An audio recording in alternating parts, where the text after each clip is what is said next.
Welcome back. All right, here we go.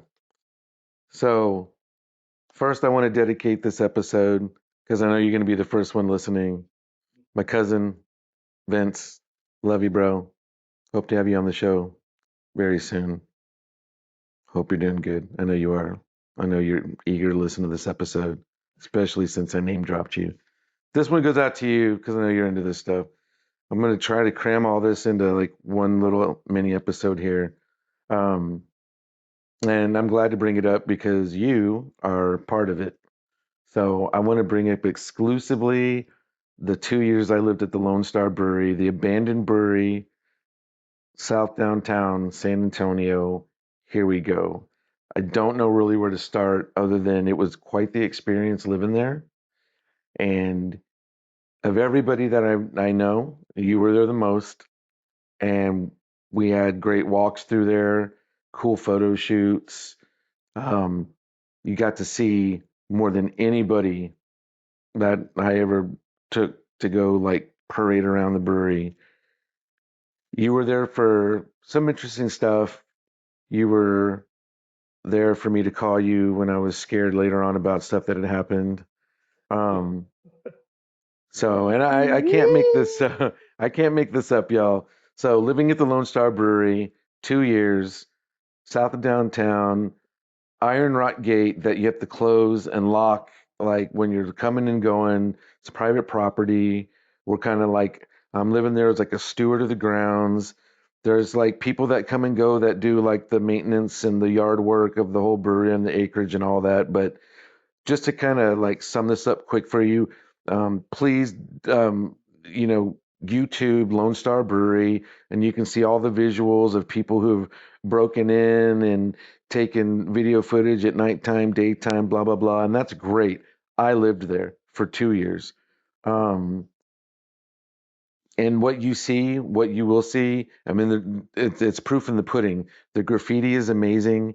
It's crazy to think about how much graffiti is there, but you have to think about the fact that that graffiti has been laid there for over 20 something years, if not 30, right? So a lot of time for graffiti artists to come and go. Everywhere you look, it's got graffiti in every nook and cranny.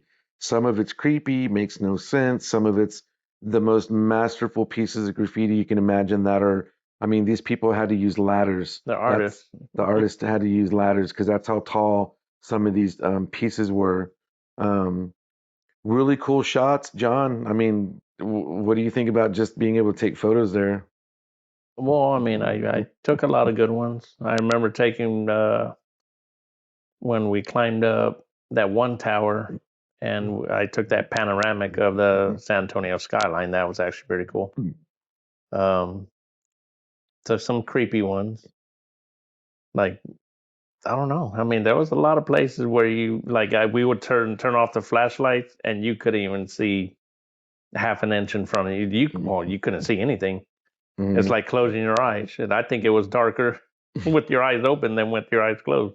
And guys, this is not a safe environment. I mean, there's lead, asbestos. I mean, it's Yeah. that's probably the stuff that's going to hopefully not creep up on John, but it might creep up on me later in life a smidget. Not that I was like staying in there full time, but I mean, we walked through it. And you know what you were saying about taking photos.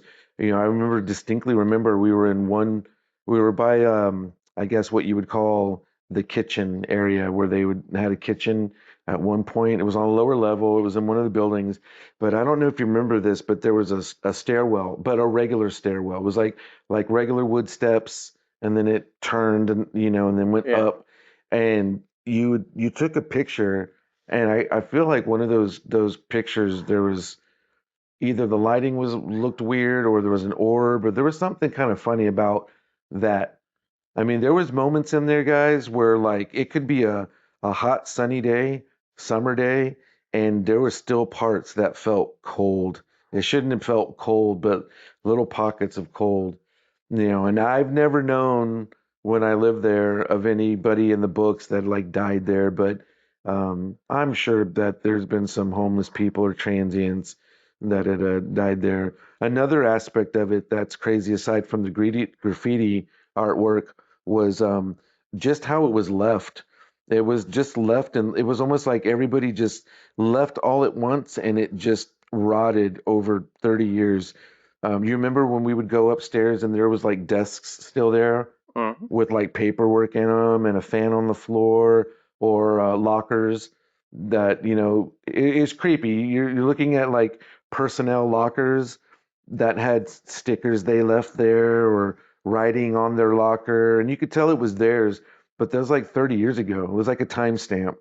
Um, we would go to the engine room on the lower level. Upstairs, there was conveyor belts, and you got this idea of like how it all worked as a functioning brewery. Um, Little mini train tracks where they would have cargo trains go through and probably pick up, pallets of stuff, and it was just really crazy. Broken windows. There was an area where there had been a fire.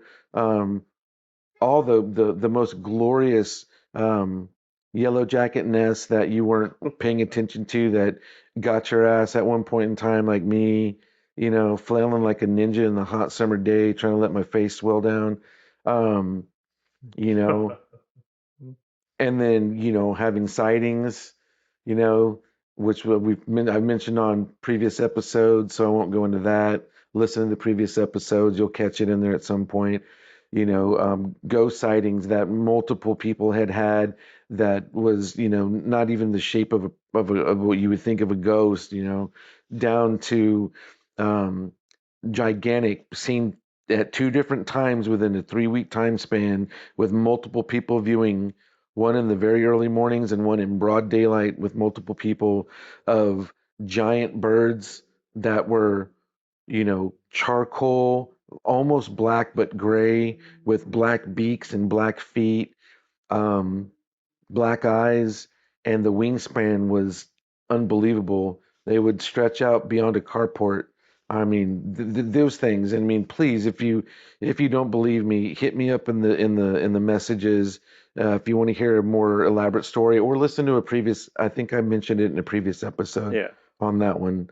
Um, Down to when we were about to move out, the property was being bought by another insurance company, and they had security detail that were staying there. It was two security details overnight, and I was still living there for 2 months before we were moving out.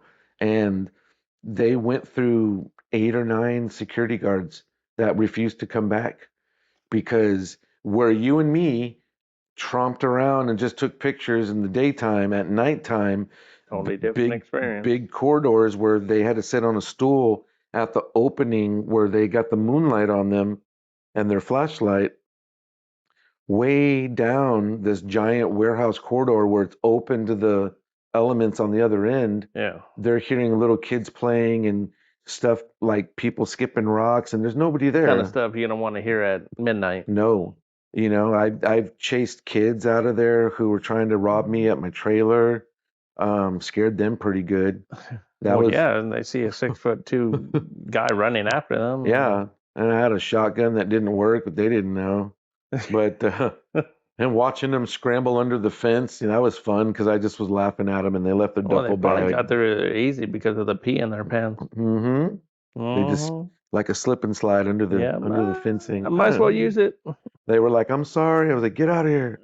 Um, you know, to walking the perimeter and having a homeless guy like, "Hey, can I come in?" No, not today. There was a time where I didn't see it, but I had just woken up, and the maintenance guys, they were tearing down a greenhouse that was on the property, and um, they moved this giant cabinet, and it was this freaking like 10-foot long python Ay. that had been rolled up, and they spooked it, and so it went, and it was fast, and they didn't really I mean, they weren't trying to kill it, or they were freaked out. I'm sure they were freaked out. It was like 10 feet long, Well, yeah. and it went, and it's like it knew where to go. It went straight under the fence, on over the walkway, the river walk, and it went into the river. Yeah. And then after that ordeal, they went back to finish the job, and there was a whole nest of baby pythons that they had to get rid of. Damn. Well, I'd rather get rid of the babies. or not get rid of them, but Get them off the property. what do they call them? Displace them somewhere Yeah, else. displace them somewhere else. Um, but like I mean that it's just it was one of those kind of stories. I just was like, I can't get it all like in a short, but in a nutshell, it's just crazy what you never know where like one place will land you, let alone what all will entail being there. Riding around on golf carts, riding around on the Polarises, just being there, walking like by just old machinery that was defunct, this old water tower, um, the kind of Or the people, pool. the pool that was empty and underneath the pool when we went down to the Yeah. engineering room that was creepy as all Yeah. hell, you know. Old lifeguard stands when it was a pool back in the 60s that just was a moment in time, and these old lifeguard stands were overgrown with roots and vines, and the concrete steps where people would sit down and enjoy picnicking at the Lone Star No, it's Brewery when just it was open, and it's just just void of human activity. for eight So for the eight through the ages. basically nature takes over as it Yeah, always will. You don't have human interaction or human presence anywhere. Guess what? Nature's going to take its property back. I guess one of the best ways, and I know we're ending it right here. I guess one of the best ways to explain it, and again, all of you, I don't have the video footage. I just live there. But all you got to do is just YouTube Lone Star Brewery, and you will find all kinds of video footage, blah blah, to see what I'm talking about. But to those of you who maybe don't follow through with that or trying to figure out the visual of what I'm explaining, if you've ever seen video footage or an episode of something on like The Unexplained or whatever, imagine an amusement park that has just been abandoned and it never moved. They never got rid of the rides or anything, the fixtures, the gate, and it just sat there in nature to overgrow and rot over like 20, 30 years. That was what I lived at for 2 years. And it was amazing and scary. And no one will ever have that experience in my lifetime. The Lone Star Brewery. Um, it's crazy. Leave us a message. Let us know what you think. We always love hearing from you guys. If you've got an idea, let us know if there's something that you want us to talk about. We're all about it. This is Steven signing off. John, to see you on the next episode.